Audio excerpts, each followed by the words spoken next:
Life Support Music is a film about Jason Crigler, who in 2004 was a young guitarist in Manhattan.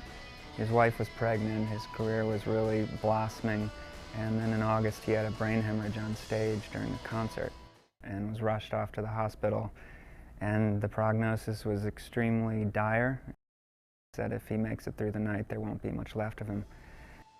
I was one of the friends who was in the emergency room, and I went in and saw him, and he had a hole in his skull and he was unconscious, and it really wasn't looking good.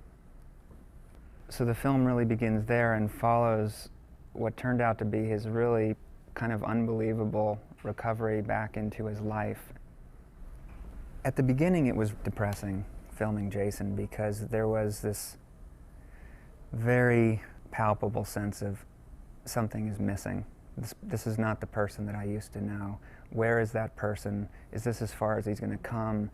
And if it is it wrong to think of this as a kind of death, you know? Like, the person I knew is gone, and now I need to get to know this new person, who seems a diminishment of what I knew. Jason, I'll show you over to the man. We are being filmed, okay? Anything you want to say to the camera? Good morning, hi.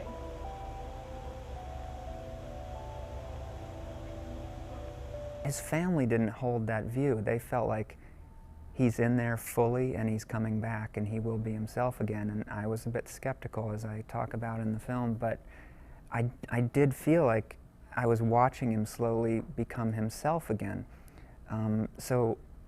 That hope was really contagious. You've been in this void for months. You've been in a hospital room. You're immobilized. You can't communicate. You don't really know why you're here. You're sort of out of it because of the medication that you're on. You know, you would just start to get detached. And for me, I just kept imagining, if I was in Jason's shoes, what would engage me? I mean, that was the main thing. Like, what will engage him? What smoke signal can we send up to him that's like, you know, we're here and we need you and you've got to come back to us. A lot of people can watch the film and think, gosh, I don't know if my family would do this for me, and I don't know if I could do this for my family.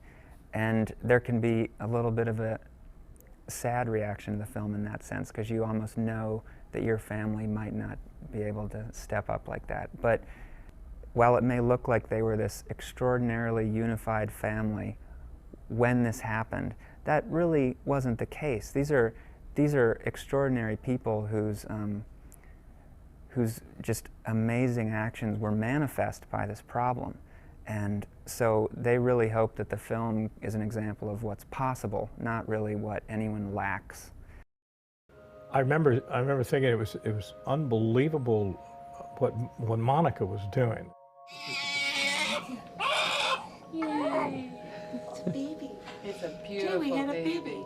You know, she was carrying this baby for 9 months, but also carrying the concern about what was going to happen down the road with Jason, and trying to deal with both of those things at the same time. It was amazing, the kind of strength, I guess, that we can come up with when we have to.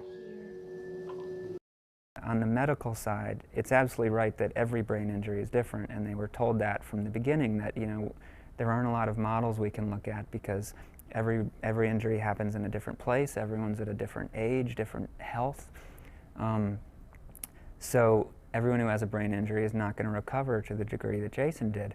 But I think the take-home point is that nobody knows how far anyone can recover. So if you're being told, well, your future is a nursing home, there's no reason not to try to prove that wrong. Watching the Criglers go through this, Jason included, has really put imagery in my head that I can call on to say, this is an example of people really digging into their reserves and saying, when it looks really bad, when it's all really bad, the reserves are deeper than you know.